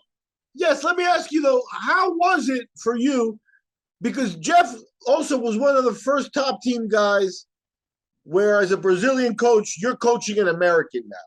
And then he fights Brazilian guys, and now you know that was the first set of politics. It was really Munson may have been the very first one. Yeah. No, but it was a little bit different. You know, Jeffy was one of our guys for the core. He really was Jeffy was one of their good friends. It's different, Miguel. It's different. It's like today, everybody knows this is professional, blah, blah, blah. But when you have somebody in your court and it's really one of your guys, really a friend of yours, it's a friend of yours. It's a real true friend of yours. Him and his family. It's your family, man. It's your guy right now. You know, it's just your friend. This is a little bit different. The Brazilians would speak out about you, and it kind of started with Mansa. I want to see Chris Cyborg publicly stated, like, Liborio sold out to the Americans. Like, he doesn't teach them to water down jiu-jitsu. Like, she really went after you because you taught people what they're supposed to learn. Like, if it is, and I don't even know, but if it is, Mike, it is what it is. Any leader in any industry, for anything, in any action you take it, believe me, if you make waves, you're going to have people that are going to be against it. People surfing. People will be surfing. Yes, not just the professional side. And also, don't forget this, I always try to be less emotional. Well, not less emotional. I should be seeing the things as it is. You know, I'm not really. This was professional at the time. And nowadays, everybody sees the professionalism into the MMA itself. For me, there was a lot of pride, there was a lot of honor in a positive way. But also, there is this thing about family, sticking with people that loves you. Jeff was one of the guys, man. Jeff is definitely Jeff, Mike Brown. Those guys are legit family. They're really legit our guys. That makes sense? Yeah, Really, absolutely. really is. Those guys here will fight for me. I know they will fight for me as I fought for them. You know, I was be around them. So it is what it is. This is number one, what I came to do it. But number two is the position of a leader in a certain way. It's not to please everyone. It's not to, you got to do what you have to do it. You know, what you think is in your morals is right. You know, Jeff is the kind of guy that if I call Jeff in a situation that I'm in it, that guy will be there. That guy will be there for me. You know, Jeff was one of those guys. Jeffy definitely was one of those guys. Jeff, I need you to come here 3 o'clock in the morning, and we're gonna fight a biker's bar. He will be there. I have no doubt. I can tell you this right now. That's Jeff Monson. But that's Ricardo, the people that were mad or speaking out were never on your team. It was always the people on the other side. You know, it was, the people that you coached were always happy, and that's all you can do. That's just okay. But Mike, I have seen, and again, in position of leadership, you take hate, but you can even think of hate. People can't judge you for some actions or things if they don't know who you are, man. You know, sometimes I see people have this very honest opinion about someone and express themselves there as fiercely, you know, on the outside. But they don't know really the person. They don't know the core of the person. They don't know if this guy is doing much more good than bad. You know what I'm saying?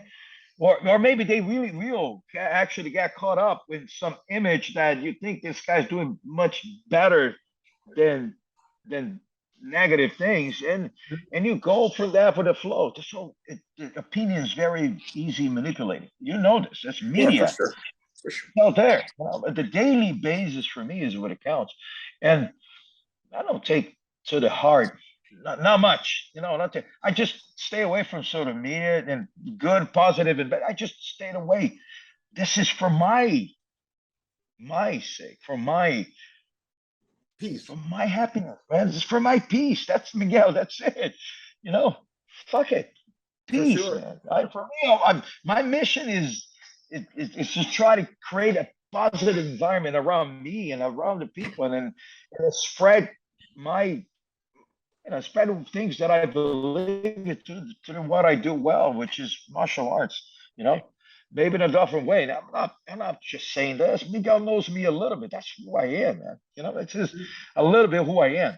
You know, but anyway, it is what it is. Mikey, it is what it is. People's gonna hate you. Doesn't matter what it is. They're gonna hate you because you have a white beard, or because you're bald, or because whatever it is. They will hate you. Doesn't matter what you do. It's just genetics. You know, Miguel, we're wired up. Before we close it out, Kimbo Slice, did he need bodyguards at the American Top Team? Because during training, some of the people were kind of keying on him. You know everything, huh? This guy knows everything. Mike, you are the detective. You are the MMA detective. Thank you. Man, it was a mess. They want to jump on Kimbo. They want to jump on Kimbo. I'll tell you this right now. And I got to be in the front of everybody, but all those monsters. Imagine this. I'm 5'8". Those guys are 6'5", 6'4", and I'm in the middle of those guys here right now to avoid them to go on Kimbo. Yeah, that was you. How do you know this, man?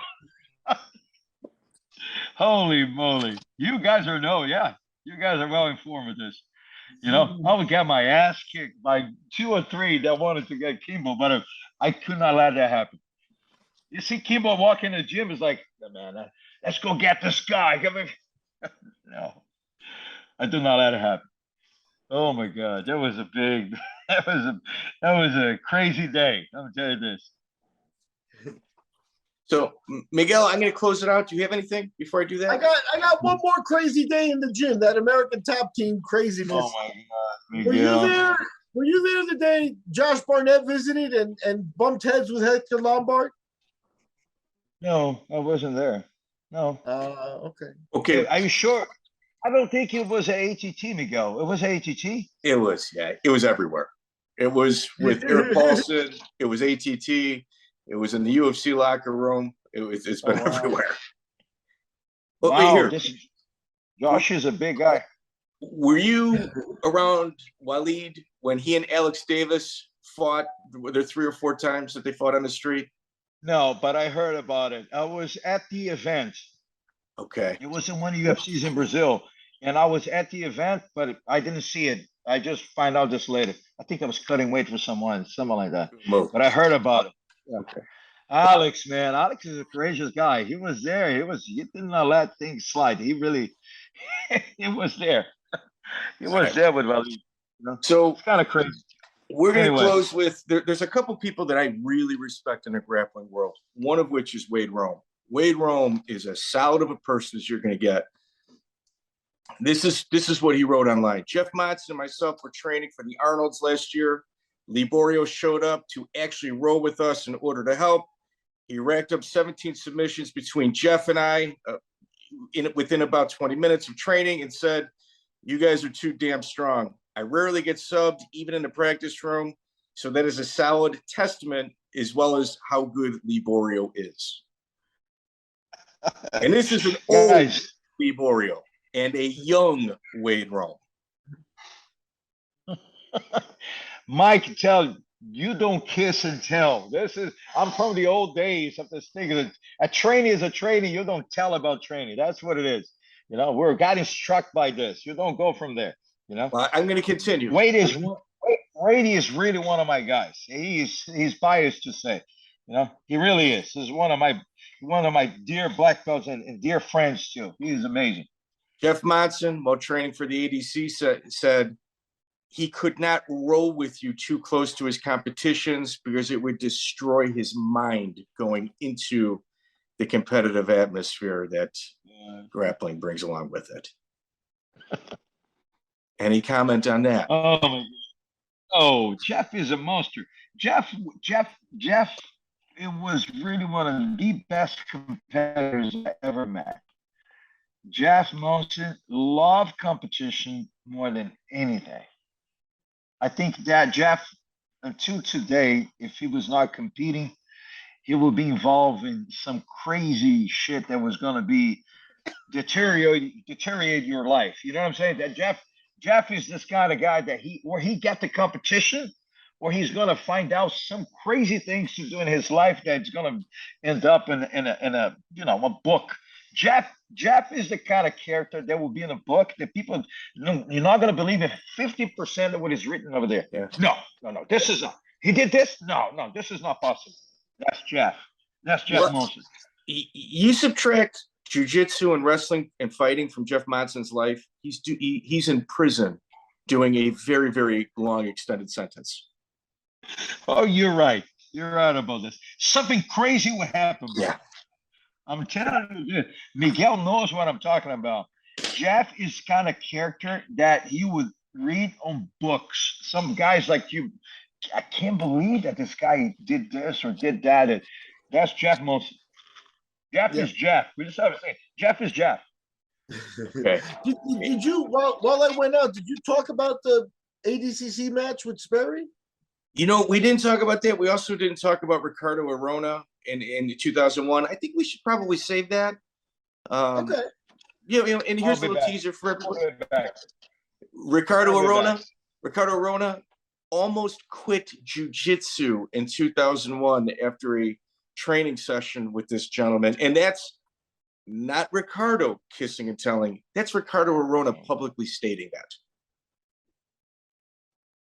Arona is an easy thing because Arona, they're like those guys too. Those guys were my students, guys. Do you understand this? The fact that I trained some of the guys, I knew what they were doing it, and it's easier for me to defend or to apply things like that. They probably I taught a lot what they know, but they did not know exactly what I know. That makes sense? That's making it easier for me. That's almost cheating in a way. But here, That we're makes going to close with this. Parampina.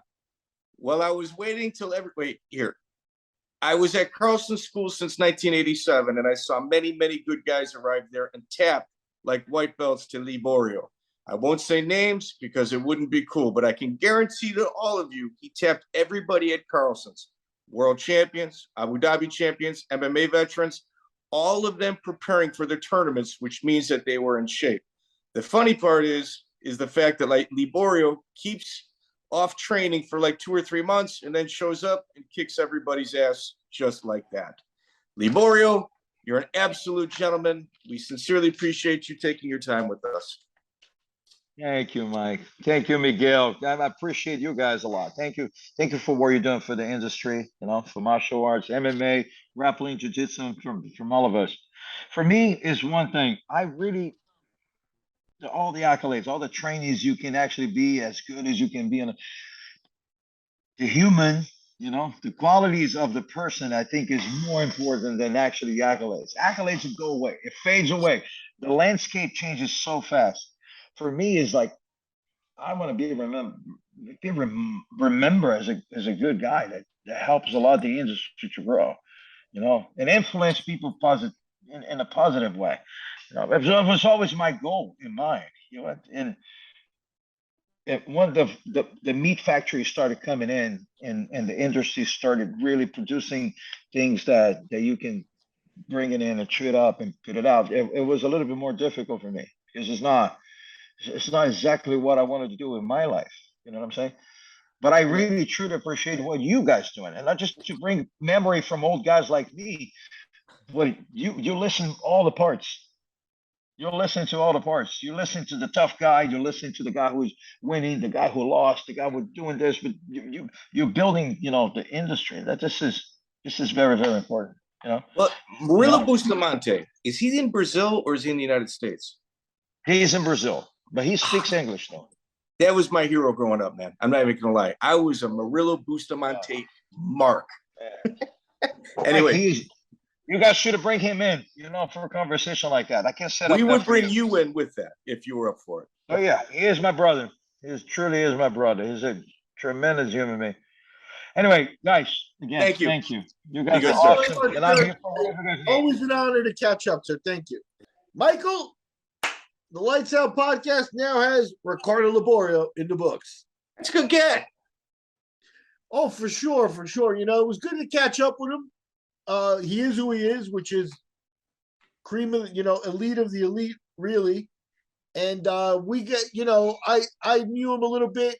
You had him really well scouted and stuff, and I think we got a nice, loose, comfortable version of him. For people that don't know him, the humility that comes across there, it's not false humility. It's not that like, oh, don't say that, I'm not that good, It's not like that. He genuinely is not comfortable with that kind of talk. He's not really that built that way. You can see it. I hope you can see a little bit of the way he's wired, because you can tell why he's a genius at something, by talking to him. He's an impressive dude. Yeah, well, Carlson Gracie said it was his number one student. Carlson Gracie went on record on more than one occasion stating that this is the number one grappler in the world. So if Carlson Gracie says it, I got to believe it. Let's get a couple plugs out of the way. Liborio is actually going to be inducted into the Florida Mixed Martial Arts Hall of Fame this year. Actually, I think it's in November. Ralph Garcia is in charge of it. They nominate 10 people every single year. I was at it 2 years ago. Absolutely phenomenal experience. Highly recommend it. Let's talk about some of the posters, Miguel, on our YouTube. Scott Y. Dude, this guy's been chewing through all of our interviews, man. He's been commenting on anything. Greatly appreciated. DeVries Town, Vegan Higgler, you guys really make it happen. Yeah, you got Crowbar, Josh Gage. Yeah, Josh Gage. It's starting to get to be a lot of them. And, we try to interact out there. One thing for the people out there to know, Lights Out Podcast, Lights Out Clips, we got 2 sign-ons. Mike could be on either one. I could be on either one. So you might be talking to me. You might be talking to Mike. You're probably not talking to Chris. Like a lot of people get excited. Hey, Chris. probably not going to talk to Chris out there on the comments, but me and Mike do our homework and work on giving you personal responses every time. And somebody said that they appreciate that, and it's two of us are working on it. We enjoy that. That's the best part, really. It's some ways. So see if you can figure out who you're talking to, whether it's me or Mike. I'll let you know when it's me. He'll let you know when it's him, but you may not know. So Miguel, with Liborio, we didn't really get into his grappling career too much. It's almost like you said, it's not a false humility in regards to him talking about tapping people out and stuff like that. He really worked hard to avoid his accolades. And, part of that is like in the year 2000. In essence, in 2000, I think he takes third in ADCC, gets his finger broken in the first round, and leaves for Japan. And in Japan, him and Carlson butt heads.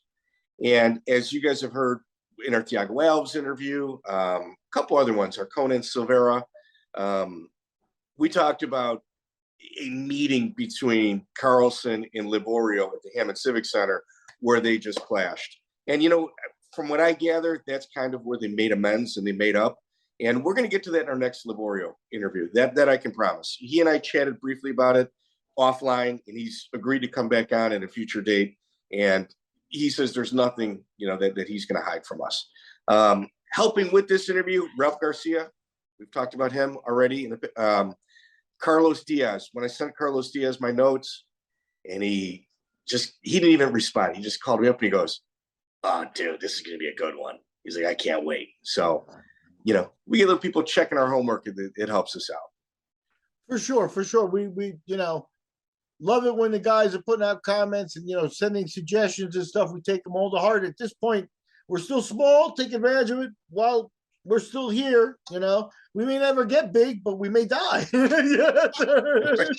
Yeah. So, guys, Miguel, that's right. You can interact with us prior to us dying. Thank you, Miguel. Thank you. Yeah, take advantage of while you can. Make fun of Mike. All right. Anyway, so let's talk about plugging. All right, ladies and gentlemen. Well, there's no women that listen to this podcast. That's a lie. Dudes, this is what's going on. I used to be able to post on Reddit. I threw a couple of our clips up there. I got banned from it. And then a few weeks later, within a week, I should say, MMA Weekly's got articles in regards to what I was posting, just kind of like their little spin on it. And it was like, history. So it was like, it kind of made me think that maybe the people that work for MMA Weekly might be mods on mixedmartialarts.com or whatever. I can't post there. All of our views, most of which come from Reddit. If you guys could please help spread the word. I hate to be a guy with a cup out begging for change, but it really helps us out. And Miguel, we also got a tip the other day. I got $1 from a guy. And in his note, he said, "Thank you so much." I can sit here and say, "Oh, it's $1. It's $1." Dude, let me tell you something, man. Guy went out of his way, sent me $1. It meant the world to me. It meant that somebody was listening. It helped him with his day. He says he's got like a 2-hour drive to work. And, he enjoys our podcast. So it meant the world to me. I mean, we don't get a lot of that stuff at all, right? But if somebody sends us, say, $100, fantastic, right? But, $100 has that feel of a one-time, hey, great job, guy. $1 is something, and I really hate to sound like a cheesy YouTube dick, but $1, it's like you can do every month. You know what I mean? It's if 50 people did it every month, it might make a difference. I might be able to have a background, or you might be able to hear. Or lighting. Or lighting may go. Yeah. Yeah, all kinds of little things. So at any rate, we're looking to improve, but we know we can hang our hats on the content. So that's, we charge forward with that until. And Miguel, you're kicking ass lately, dude. You too, MMA Detective. I'm proud of you. We've had a lot of eclectic, we've had a lot of guests lately that it's not just go through their Sherdog record. You had to really do some diving into some phone calls, some scouting and stuff like that, and it shows in the interviews, dude. You deserve a lot of credit. On top of that, here's the other part. He's done all that without neglecting his newborn. Well, I wouldn't ask that to my wife, but that's possible. I'm encouraging more. I mean, you should neglect her a little bit, just a little bit. We need more time. MMA history is in the balance, my friend. The kid, she's not learning anything yet. She's not making memories.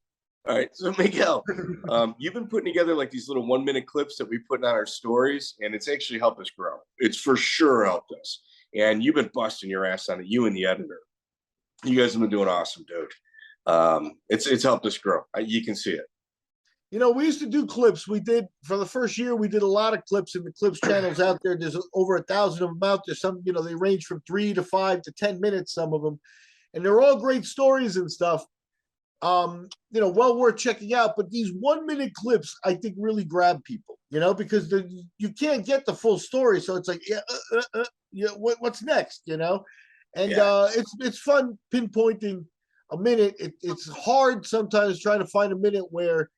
I'm not talking and Mike's not talking, trying to get the fighter in as much as possible. But definitely you can look out for more clips. There's going to be a lot more of that. Yeah, dude, great job. So every other Thursday we do like a From the Vault release, and we're getting like a lot of our old interviews out of the way. On Thursdays, every other one, so it's like 6 interviews a month. We're going to really try to hammer down on these jiu-jitsu guys, as well as maybe some BKFC interviews as well. BKFC deep dive, jiu-jitsu deep dive. It's going to be kind of little oddball interviews, wrestling too, depending on the subject matter.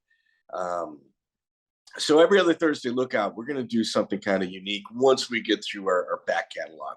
And if you're still listening at this point, we might as well give you a little something. This Thursday on November 3rd, the next one that's being released, it's an older interview, but you probably haven't heard it, with Danny Boy Bennett. You got to be a real hardcore fan to remember Danny Boy, but Danny had a few of the most spectacular knockouts from the early days in Super Brawl, and he's a kickboxer by trade. So he, did a drive-by on MMA, and that's why he's one of the guys on the Vault series. But definitely one for the hardcores there coming up Thursday, and we'll see what else we get out there. But Mike, what we got is a Monday release. Liborio is in the books. Check out the full interview on iTunes, Spotify, and all major podcast platforms.